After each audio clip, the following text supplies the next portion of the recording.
What's up guys, in this short tutorial I will show you how to enable or disable the startup sound on Windows 11.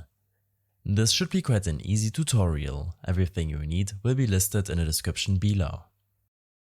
Open up your settings when clicking on this gear icon in your taskbar, or simply open up your start menu and search for settings. On this window, navigate to personalization and then select themes. From here, click on Sounds and your Sounds panel will open up. On this panel in the Sounds tab, make sure to disable or enable the Play Windows Startup Sound option. Don't forget to apply your changes. This will simply prevent Windows from playing the new Windows 11 startup sound the next time you boot up your PC. Or enable it back, depending on your setting. I hope this helped you out. Leave a comment if you have any questions and see you in the next one.